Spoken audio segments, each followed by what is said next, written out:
اعوذ باللہ من الشیطان الرجیم بسم اللہ الرحمن الرحیم اللہم عجل لولیک الفرج۔ السلام علیکم۔ آج سلسلہ ہم وہیں سے جوڑیں گے جہاں سے منقطع ہوا تھا۔ امام صادق علیہ السلام ارشاد فرماتے ہیں کہ بے شک جو دل ہماری وجہ سے بے قرار رہے وہ شخص مرتے وقت ہماری زیارت کرے گا اور خوشحال ہوگا، وہ ہمیشہ پرمسرت زندگی گزارے گا یہاں تک کہ حوض کوثر پر ہماری ملاقات کرے گا۔ بے شک کوثر ہمارے دوستوں کو دیکھ کر خوشحال ہوگی۔ حوض کوثر صرف شیعوں کے لیے ہے۔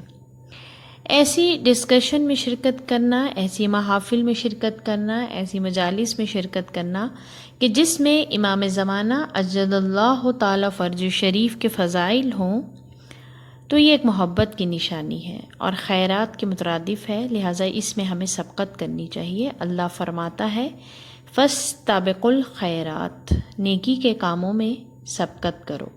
امام رضا علیہ السلام ارشاد فرماتے ہیں کہ جو شخص جس مجلس میں بیٹھے، یعنی جو بھی ڈسکشن ہو، جہاں بھی جو کچھ لوگ جمع ہوں، کچھ لوگ بول رہے ہوں، کچھ لوگ سن رہے ہوں، وہ اور ایک شخص ہماری تعلیم بیان کرے، یعنی ہمارے امر کو زندہ کرے، ہماری بات کرے، تو جس دن تمام دل مردہ ہوں گے اس کا دل زندہ ہوگا۔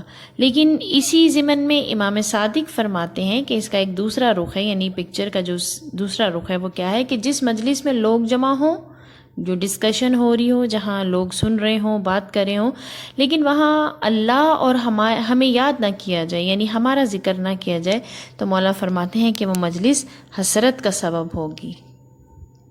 لہٰذا ہم اپنی ڈسکشن کو امام زمانہ اجل اللہ تعالی فرج شریف کی بارگاہ میں پیش کرتے ہیں اور اس کے ذریعے سے قرب پروردگار عالم طلب کرتے ہیں۔ پروردگار ہماری گفتگو کو ہمارے لیے بھی اور ہماری آنے والی نسلوں کے لیے بھی راہ نجات بنائے اور ہمیں اس گروہ میں شمار کرے کہ جو امام کے آنے کا راستہ آسان کرے۔ ہم ڈسکس کر رہے تھے کہ غیبت کے اسباب کیا ہیں، تو دو قسم کے سبب آپ کے سامنے پیش کیے گئے تھے۔ پہلی قسم بھی آپ کے سامنے پیش کی گئی اور دوسری بھی، اور میں نے لاسٹ ڈسکشن میں ذکر کیا تھا کہ 5 نقطے ہیں، ان میں سے ایک نقطہ ڈسکس ہو گیا جس کے آگے سب ٹاپکس تھے۔ اب دوسرا نقطہ کیا ہے کہ ہمیں معلوم ہونا چاہیے کہ قائم آل محمد علیہ السلام کے لیے 2 غیبت ہیں، پہلی غیبت صغریٰ، دوسری غیبت کبریٰ۔ غیبت صغریٰ کی مدت آپ اجل اللہ تعالی فرج شریف کی ولادت سے لے کر حضرت سمری کی وفات تک ہے، اور امام حسن عسکری علیہ السلام کی وفات 8 ربیع الاول 260 ہجری میں ہوئی، اور حضرت سمری کی وفات ہوئی ہے 15 شعبان 328 ہجری میں انہوں نے وفات پائی۔ تو غیبت صغریٰ تقریباً 68 سال یعنی 68 ایئرس کی بنتی۔ آئیے اب ہم تیسرے نقطے کی طرف چلتے ہیں، اور وہ کیا ہے کہ غیبت کبریٰ جس کی ابتدا حضرت سمری کی وفات سے ہے، اس کی انتہا ہمیں معلوم نہیں ہے، بلکہ ہم یوں کہہ سکتے ہیں کہ فرمان خدا کے تابع ہے، اور اس مطلب کے ضمن میں بہت سی روایات ہیں۔ امام سے پوچھا گیا، یہاں تک کہ امام محمد باقر علیہ السلام سے پوچھا گیا کیا قائم علیہ السلام کے لیے کوئی وقت ہے؟ آپ نے فرمایا قذب الوقاتون قذب الوقاتون قذب الوقاتون، جو وقت معین کرے وہ جھوٹ بولتے ہیں، جھوٹ بولتے ہیں، جھوٹ بولتے ہیں۔ امام نے 3 بار اس کی ریپیٹ کیا۔ امام صادق سے روایت ہے کہ جس میں آپ نے فرمایا کہ امام زمانہ کے ظہور کا وقت معین کرنے والے، جو ظہور کا وقت اسپیسیفائی کرتے ہیں، وہ جھوٹ بولتے ہیں۔ ہم نے نہ ماضی میں کبھی وقت کو معین کیا اور نہ آئندہ کبھی وقت کو معین کریں گے۔ فضل بن عمر سے منقول ہے، آپ کہتے ہیں کہ میں نے امام صادق علیہ السلام سے پوچھا کہ کیا امام مہدی اجل اللہ تعالی فرج شریف کے ظہور کا وقت معین ہے تاکہ لوگوں کو معلوم ہو سکے؟ آپ نے فرمایا ہم ان کے وقت کو معین کریں؟ میں نے عرض کیا کہ اے میرے مولا، ریزن کیا ہے، علت کیا ہے، کیوں نہیں ان کے وقت کو معین کیا؟ آپ معین فرما دیں کا نہیں۔ آپ نے فرمایا کیونکہ وہ ساعت ہے کہ خدا فرماتا ہے سورہ آراف میں، آیت کا نشان ہے 187، بسم اللہ الرحمن الرحیم، یسألونک عن الساعۃ أيان مرساها قل إنما علمها عند ربي لا يجليها لوقتها إلا هو۔ اے رسول، لوگ آپ سے قیامت کی گھڑی کے متعلق سوال کرتے ہیں کہ اس کا وقوع کب ہوگا، یعنی قیامت کب آئے گی۔ کہہ دو کہ اس کا علم تو میرے پروردگار عالم کے پاس ہی ہے، اسے اس کا وقت آنے پر وہی ظاہر کرے گا۔ محمد بن حنفیہ سے روایت ہے کہ حضرت امیر علیہ السلام سے، امیر المومنین علی بن ابی طالب علیہ السلام سے سوال ہوا کہ کیا امام قائم اجل اللہ تعالی فرج شریف کی حکومت کے لیے کوئی وقت معین ہے؟ آپ نے فرمایا نہیں، کیونکہ خدا کا علم وقت کو معین کرنے والوں پر غالب ہے۔ خدا نے حضرت موسیٰ علیہ السلام کو 40 رات میقات کا وعدہ دیا اور بعد میں 10 رات کا اضافہ کیا گیا۔ نہ حضرت موسیٰ علیہ السلام وہ 10 رات کو جانتے تھے اور نہ بنی اسرائیل جانتی تھی۔ بے شک پروردگار عالم سورہ رات میں ارشاد فرماتا ہے، یمحو اللہ ما یشاء ویثبت وعندہ ام الکتاب۔ خدا جسے چاہتا ہے مٹا دیتا ہے، جسے چاہتا ہے ثابت رکھتا ہے۔ لوح محفوظ اسی کے پاس ہے۔ ابو بصیر امام صادق علیہ السلام سے روایت کرتے ہیں، آپ نے فرمایا کہ میں نے حضرت سے، ابو بصیر نے امام سے پوچھا کہ مولا میں قربان جاؤں، امام زمانہ اجل اللہ تعالی فرج شریف کے خروج کس وقت ہوگا؟ تو آپ نے فرمایا، اے ابو بصیر، ہم وہ خاندان ہیں جو وقت معین نہیں کرتے۔ بے شک حضرت محمد مصطفیٰ صلی اللہ علیہ وآلہ وسلم نے فرمایا، کذب الوقاتون، وقت معین کرنے والے جھوٹ بولتے ہیں۔ لیکن پھر ایک بڑی غور طلب بات ہے سامعین کرام کہ امام نے کچھ نشانیاں بتائیں۔ امام نے فرمایا کہ ہمارے قائم کے ظہور سے پہلے 5 حتمی علامات ہیں۔ ماہ رمضان المبارک میں آسمان سے ندا آئے گی، سفیانی کا خروج ہوگا، خراسانی کا خروج ہوگا، نفس زکیہ کو قتل کر دیا جائے گا، بیدہ نامی زمین دھنس جائے گی۔ اس ضمن میں ہم یہ جتنے بھی آپ کے سامنے پوائنٹس ہم نے پیش کیے ہیں، ہم آنے والی ریکارڈنگز میں آپ کے سامنے ان کی پوری تفصیل آپ کے سامنے پیش کریں گے۔ ابھی صرف ایک بات کہ ماہ رمضان المبارک میں آسمان سے ندا آئے گی، تو یہ 23 ماہ رمضان المبارک کا دن ہے اور اس دن آسمان سے ندا آئے گی، اور یہ اسپیسیفک ڈے کو مینشن کیا گیا ہے، لیکن وہ کون سا 23 ماہ رمضان ہے اس کو اسپیسیفائی نہیں کیا گیا کہ وہ کس سال کا ہوگا، یہ بھی اسپیسیفائی نہیں ہے، لیکن بس اتنا پتہ ہے کہ 23 ماہ رمضان کا دن ہوگا۔ آئیے اب ہم چوتھے نقطے کی طرف چلتے ہیں۔ 3 نقطے ہم نے آپ کے سامنے پیش کر دیے، اب آئیے چوتھا نقطہ۔ ہر ائمہ نے امام زمانہ اجل اللہ تعالی فرج شریف کے بارے میں صرف 2 غیبت کے بارے میں خبر دی ہے، جسے غیبت کبریٰ اور غیبت صغریٰ اور غیبت کبریٰ۔ امام باقر علیہ السلام سے منقول ہے کہ صاحب الزمان کے لیے 2 غیبت ہیں۔ امام جعفر صادق سے روایت ہے کہ انہوں نے حازم بن حبیب سے فرمایا، اے حازم، اس قائم کے لیے 2 غیبت ہیں کہ دوسری میں وہ ظاہر ہوں گے۔ ایک اور حدیث میں ملتا ہے کہ آپ کے لیے 2 غیبت ہیں، ایک چھوٹی ایک طولانی۔ پہلی غیبت میں صرف آپ کے خاص افراد آپ کے گھر کو جانتے ہوں گے، باقی لوگوں کو معلوم نہیں ہوگا۔ آئیے اب ہم 5ویں نقطے کی طرف آتے ہیں جو ایک اہم نقطہ ہے، اور وہ یہ کہ حضرت قائم اجل اللہ تعالی فرج شریف زمانے غیبت میں لوگوں پر ناظر ہیں، لیکن لوگ انہیں دیکھ نہیں سکتے۔ بہار میں نعمانی اپنی سند سے حدیث صدیر سے کے نام سے، کیونکہ صدیر راوی ہیں، نقل کرتے ہیں، اس نے کہا کہ میں نے سنا امام صادق علیہ السلام نے فرمایا کہ قائم آل محمد اجل اللہ تعالی فرج شریف میں حضرت یوسف سے مشابہ ہیں۔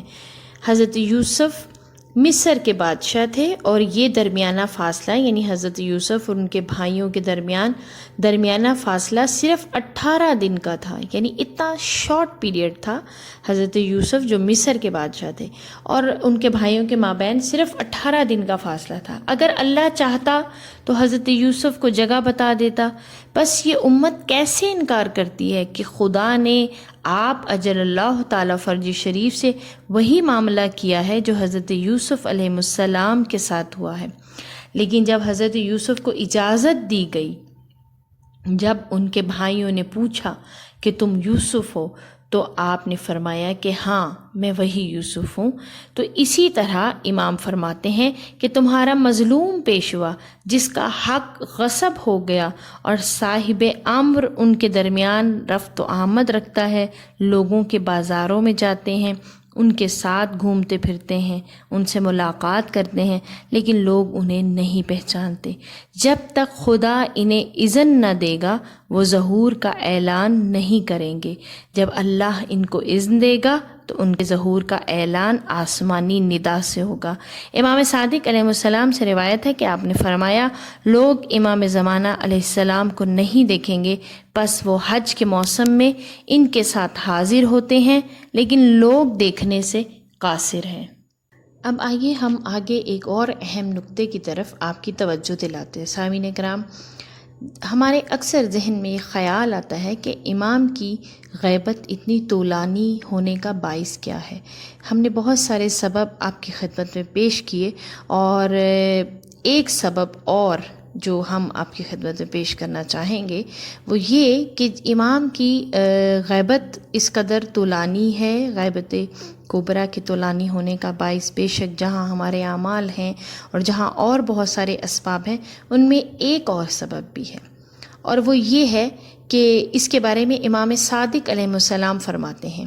آپ فرماتے ہیں کہ دن اور راتیں ختم نہیں ہوں گی جب تک آسمان سے ایک ندا نہ آ جائے، اے اہل حق جدا ہو جاؤ، اے اہل باطل جدا ہو جاؤ۔ پس ایک دوسرے سے جدا ہو جائیں گے۔ ذرا غور کیجئے گا۔ راوی کہتا ہے، میں نے عرض کیا کہ کیا ندا آنے کے بعد کیا یہ پھر دوبارہ جمع ہو جائیں گے؟ یعنی جو ندا آئے گی کہ اے اہل حق جدا ہو جاؤ، اے اہل باطل جدا ہو جاؤ، تو راوی کہتا ہے کہ میں نے پوچھا کہ مولا کیا ندا آنے کے بعد کیا یہ اہل حق جو جدا ہو جائیں گے اور اہل باطل جو کیا یہ دوبارہ جمع ہو جائیں گے؟ آپ نے فرمایا نہیں، کیونکہ اللہ قرآن میں ارشاد فرماتا ہے، سورہ انفال میں ارشاد فرماتا ہے، بسم اللہ الرحمن الرحیم، ما کان اللہ لیذر المؤمنین علی ما انتم علیہ حتی یمیز الخبیث من الطیب۔ اللہ مومنوں کو اس حال پر نہیں چھوڑے گا جس حال پر تم اب ہو۔ تو سامعین کرام، اس حال پر جو آج ہمارا حال ہے، اس سے بہتر ہم کیا، یعنی اس حال جو آج ہم جس حال میں ہیں، آپ سب اپنا اپنا جائزہ لیں کہ ہم کوئی ہمارا حال نہیں ہے، ہم کس حال میں ہیں۔ اللہ مومنوں کو اس حال پر نہیں چھوڑے گا جس حال پر تم اب ہو، یعنی آج بھی اس آیت کی انٹرپریٹیشن ہم پر ویسے ہی تر و تازہ ہے جیسے ہر زمانے میں رہی ہے، کہ جب تک وہ ناپاک کو پاک سے الگ نہ کرتے۔ جناب امیر المومنین علیہ السلام نے ظہور کے واقعات کے بارے میں ارشاد فرمایا۔ ایک بڑی طولانی حدیث ہے، ہم اس کو آپ کی خدمت میں تھوڑی سی سمرائز کر کے پیش کرتے ہیں کہ امام فرماتے ہیں کہ مشرق سے ماہ رمضان ایک منادی ندا دے گا، اور یہ ندا بالکل صبح سویرے ندا ہوگی کہ اے اہل ہدایت جمع ہو جاؤ۔ اور مولا فرماتے ہیں کہ شفق کی سرخی غائب ہونے کے بعد مغرب سے ایک ندا آئے گی، اے اہل باطل جمع ہو جاؤ۔ کل خورشید کا ظہر کے وقت رنگ تبدیل ہوگا اور زرد ہو جائے گا، پھر اندھیرا ہو جائے گا۔ تیسرے دن اللہ حق کو باطل سے جدا کرے گا، دعوت الارض خروج کرے گا اور رومی کہف جوانوں تک آئیں گے۔ پس خدا اصحاب کہف کو ان کے کتے سمیت بیدار کرے گا۔ ان میں سے ایک کا نام ملیحہ ہے، دوسرے کا نام زملہ ہے، اور دونوں شاہد ہیں حضرت قائم علیہ السلام کے تسلم ہوں گے۔ امام جعفر صادق علیہ السلام ارشاد فرماتے ہیں کہ دنیا آخرت کو نہیں پہنچے گی جب تک ایک منادی ندا دے گا، اے اہل حق جمع ہو جاؤ۔ پس ان کو ایک زمین میں قرار دیا جائے گا، پھر دوبارہ ندا آئے گی، یعنی وہ جو شام کے وقت شیطان کی صدا ہوگی، اے اہل باطل جمع ہو جاؤ، پس وہ بھی ایک زمین پر جمع ہو جائیں گے، اور یہ دونوں گروہ کبھی بھی آپس میں جمع نہیں ہو سکتے، کیونکہ پروردگار عالم اس دن انہیں حق اور باطل کو جدا کر دے گا، اور یہ آئے گی کہ حق محمد و آل محمد کے ساتھ ہے، اور اس دن جب یہ ندا آئے گی تو انشاءاللہ ہمارے کان اس ندا کو سنیں گے، اور ہماری آنکھیں امام کے دیدار سے منور ہوں گی، اور ہمارے دلوں میں وہ سکون قلب نصیب ہوگا جو امام کی زیارت سے ملے گا۔ دعا کرتے ہیں کہ پروردگارہ ہمیں، ہمارے اولاد کو، ہماری آنے والی نسلوں کو امام کے انصار و اعوان میں شمار فرما۔ پروردگارہ تمام کل جہان کے مومنین کو زندگی سلامتی عطا فرما، اور پروردگارہ ہم سب کو امام زمانہ اجل اللہ تعالی فرج شریف کے پرچم کے سائے تلے جمع فرما۔ پروردگارہ تمام مومنین کو بار الہ صحت تندرستی کی نعمت عطا فرما۔ والسلام علیکم ورحمۃ اللہ وبرکاتہ۔